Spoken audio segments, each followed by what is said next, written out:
Дорогие друзья, сегодня мы находимся в полях с ирисами. Вернее, в маленьких грядках сидят эти ирисы. Их очень большое, огромное множество.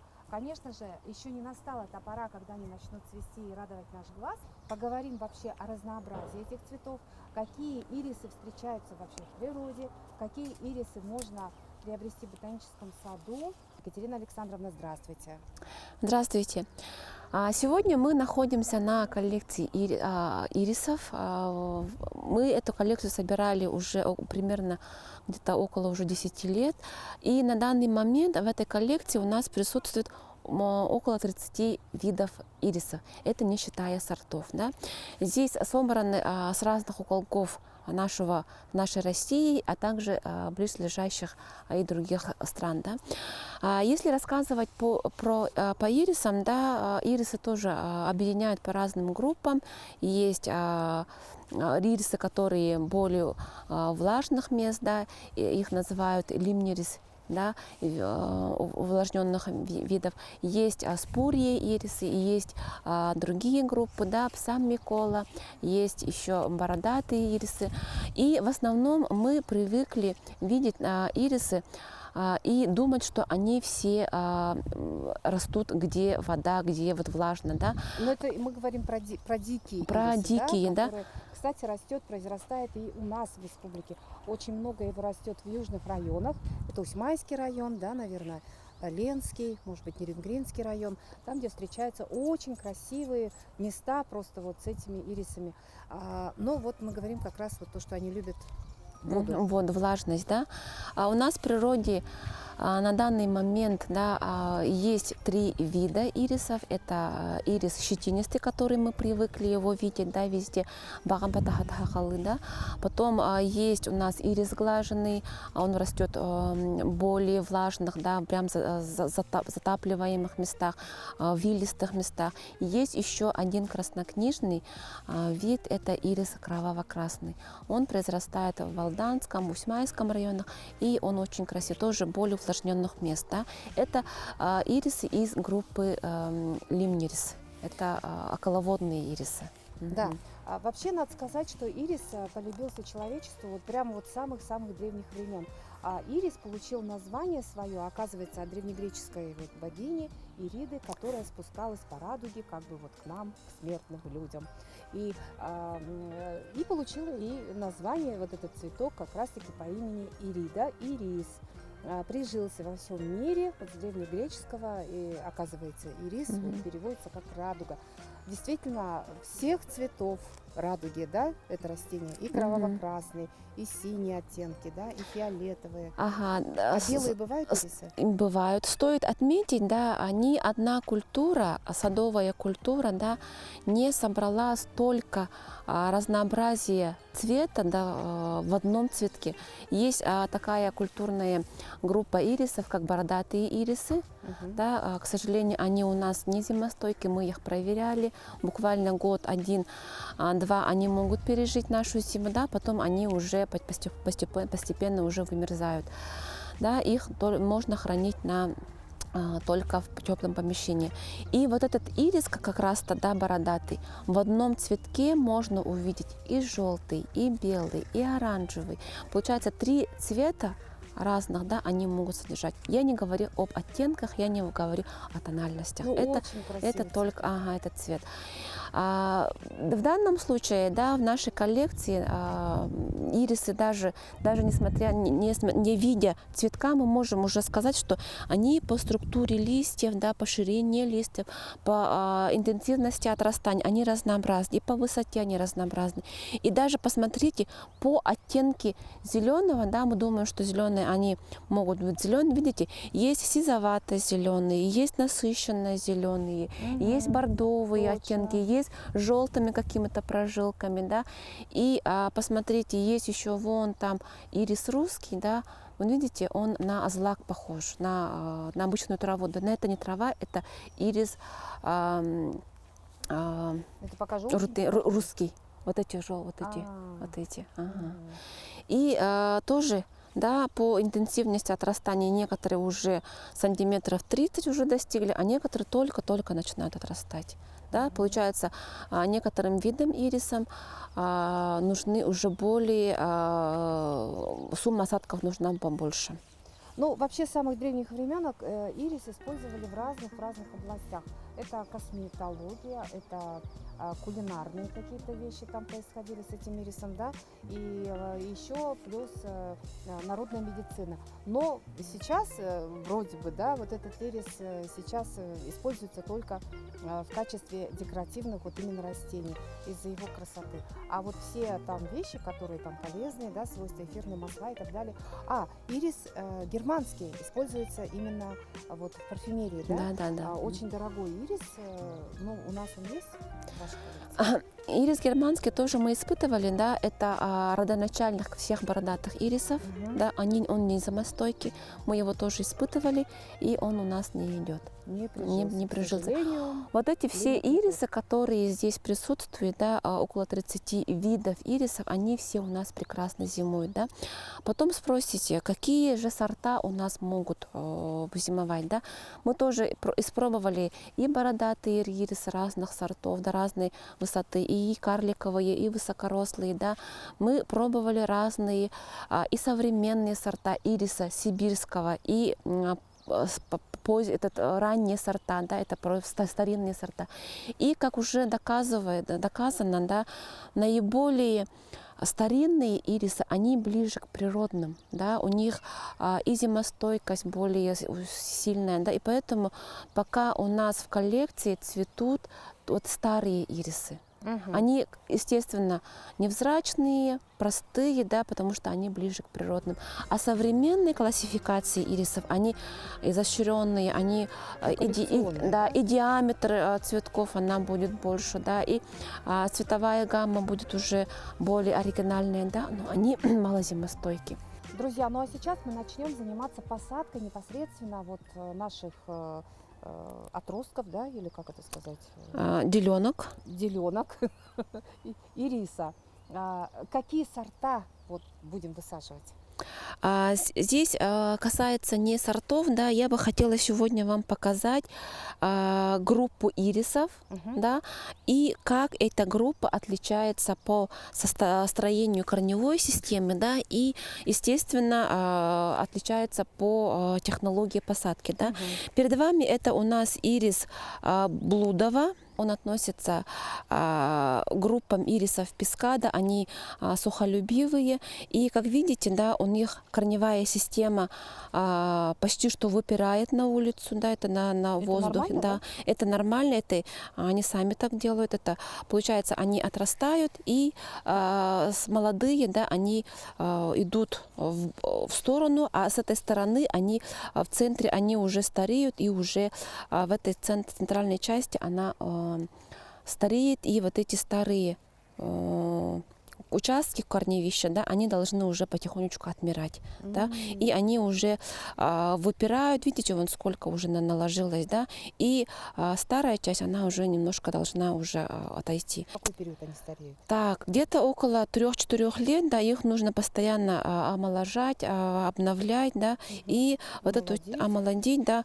участками вот этими, сейчас я тоже вам покажу, как мы омолаживаем. Просто мы берем их, да, и отламываем на те куски, на которые мы можем отломить, да. Сильно их, вот видите, уже вот видите, мы омолодили, это уже стандартная деленка.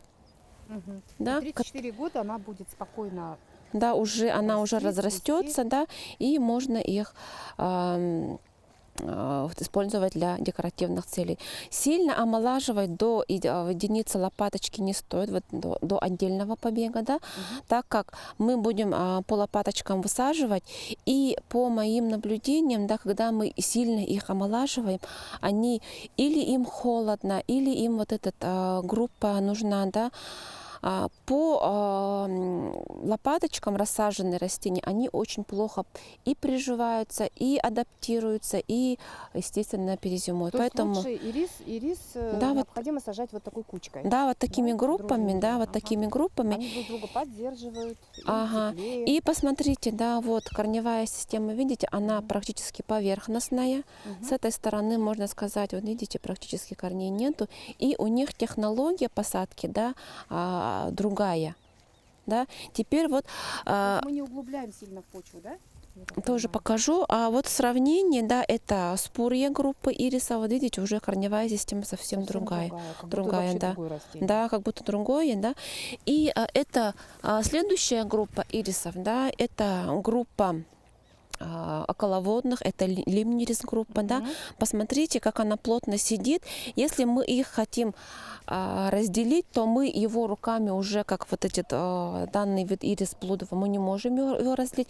Его нужно уже делить лопатой или острым ножом, да, но в основном мы делаем это острой лопатой, выкапываем и вот так прямо проходимся по этому кусту, да, и мы ее омолаживаем вот так. Мгм. Таким вот образом. Ага. А на какую примерно вот высоту вырастают ирисы? Допустим, те люди, которые, ну, формируют красивую клумбу, допустим. Как я уже упоминала, да, ирисы у нас где-то около 30 видов, да, Мгм. они все отличаются. Есть, поэтому для удобства, да, я их разделила на 3 группы, на 3 категории. Это низкорослые, Мгм. это ирис блудова, ирис кожистый, ирис низкий, тигрида, потанина, рутеник, русский, да, и они достигают сантиметров где-то около 30. Мгм. Вот так.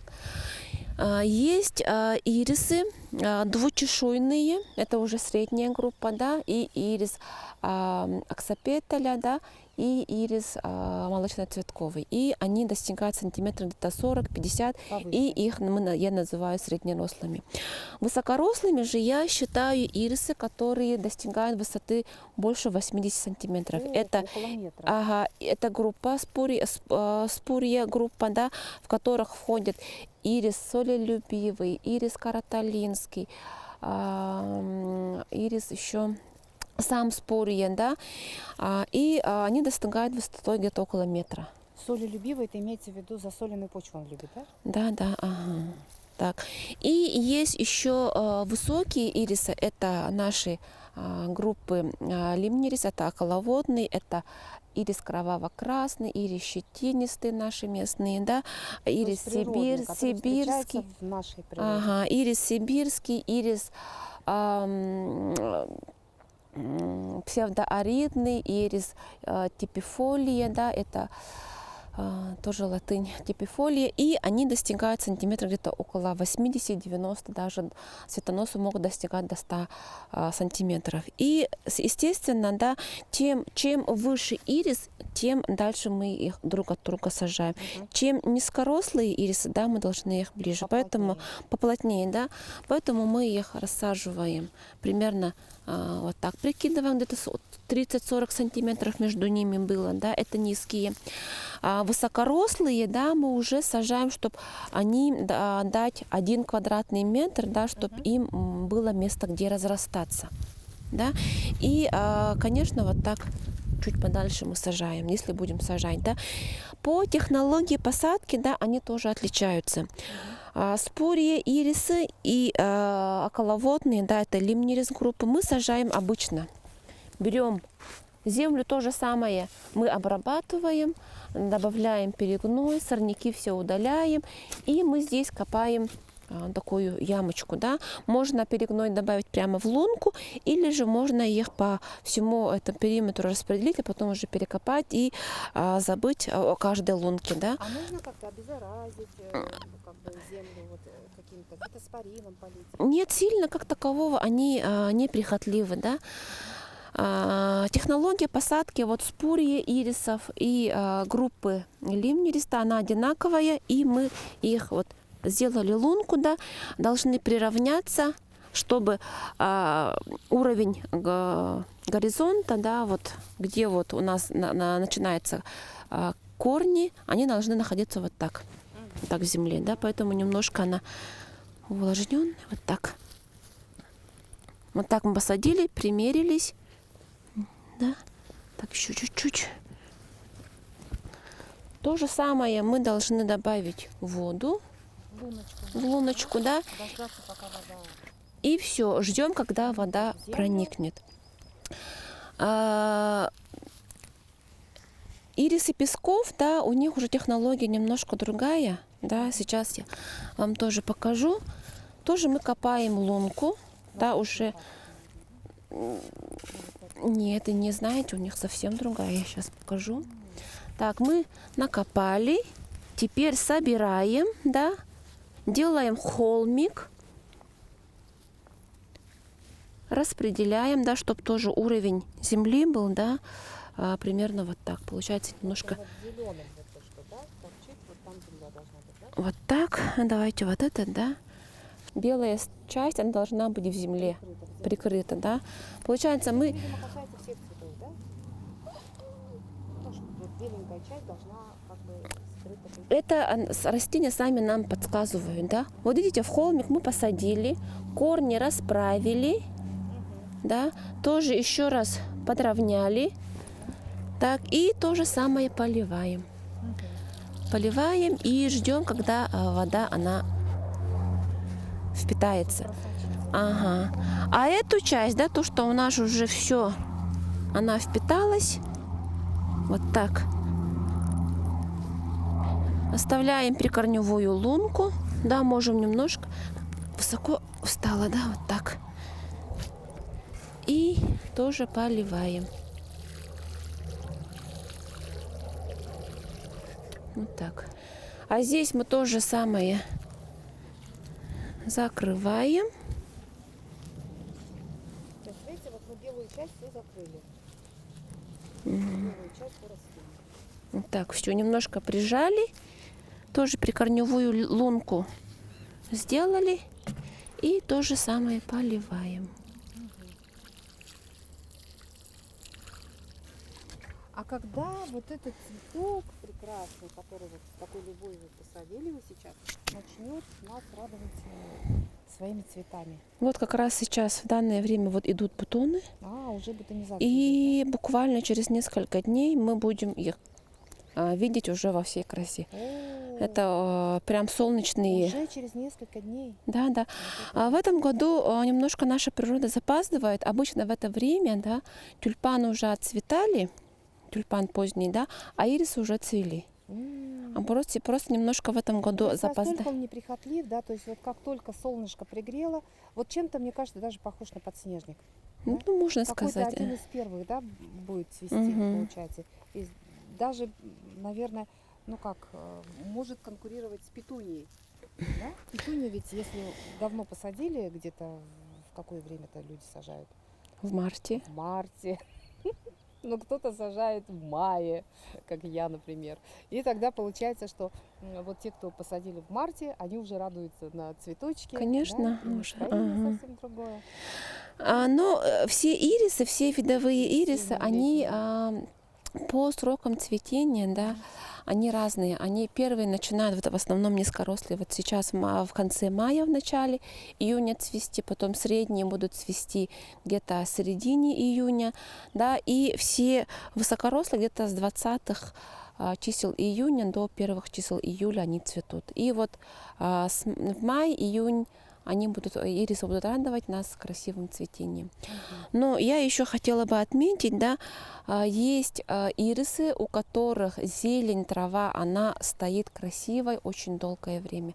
Поэтому мы ирисы смотрим не только как красивая цветущая культура, да, а мы должны их еще смотреть с ракурса декоративности листьев. Да? Например, вот группа спурья ирисов и те же среднерослые ирисы двучешуйные, они свою декоративность листьев не теряют до конца августа, до начала сентября, и практически они уходят в зиму почти что такими зелеными вверхстоящими листьями, и не в структура не поменяется, и цвет не поменяется. Ну, цвет тоже немножко блекнет, да, но относительно нашей местной флоры, да, зелень сохраняется. Поэтому вот мой участок, наш участок лилий в конце сентября, он очень красив и сохраняет свою зелень почти что до снегов. Поэтому я не могу их отрезать, вернее, мы же готовимся к зиме, да, мы всю ботву срезаем,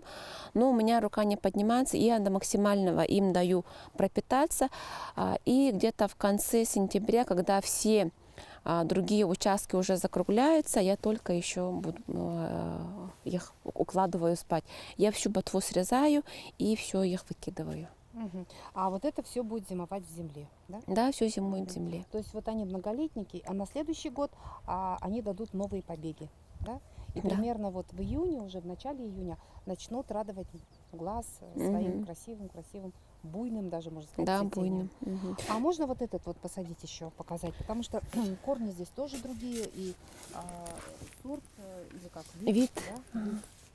Ну, Да, этот спорья ириса, да, еще их называют древесно-корневищными ирисами. Почему? Потому что у них они достигают сантиметров 50, диаметром где-то около 50 сантиметров, да, и у них одревесневающее основание корневища. Да, поэтому их называют древесно-корневищными. И когда мы омолаживаем или пересаживаем уже взрослый куст, то они очень долго болеют. Буквально год-два они еле-еле дышат, да, пока не восстанавливают корневую систему. Поэтому то есть очень капризный. древесно-корневищные ирисы мы пересаживаем, стараемся их пересаживать в молодом возрасте. Вот таком. Вот этой деленке, да, около 3 лет. Да, и вот это молодое растение, да, и он вот эту нашу пересадку, да, он стерпит, перенесет. То есть вы уже там не делаете вот это вот, как сказать? Никаких Вы же делали там горочку какую-то? Нет, корочку мы не делаем, просто расправляем корни, даем в воде впитаться, вода впиталась, потом это все закрываем. А вот это вот сухие вот эти вот листья? Сухие как-то можно убрать, а можно секатор. они уже не будут зеленеть, да? Это прошлогодние листья, да, можно их убрать. Да, это все. Вот так. Все, мы то же самое смотрим на наш уровень, сигнальный, можно сказать, да, когда само растение нам подсказывает, на какой глубине мы должны их сажать. Все. Вот и все, и вся посадка, да? Естественно, такое расстояние мы должны чуть больше дать им расстояние, да, потому что это высокорослые ирисы. Да, просто мы сегодня показали технологии именно посадки, как нужно их сажать. Дорогие друзья, сегодня мы с вами очень подробно поговорили про ирисы. Очень красивые растения, которые встречаются в нашей якутской суровой природе. Они просто невероятной красоты цветут. Наверняка все встречали их. Кто-то на охоту ходил, кто-то по грибы, ягоды. Обязательно видели целые поля, особенно вот там, где немножко заболочено, где близка у воды, у озер, у рек. Но сегодня мы говорили о тех сортах, видах ирисов, которые именно превратились, можно сказать, в культурные растения, которыми мы можем засаживать свои участки. В чем красота и прелесть ирисов? Ирисы зацветают очень рано. И некоторые виды, они зацветают, прямо вот подхватывая друг друга, начиная с начала июня и заканчивая глубокой осенью. Друзья, пробуйте, украшайте свое участок.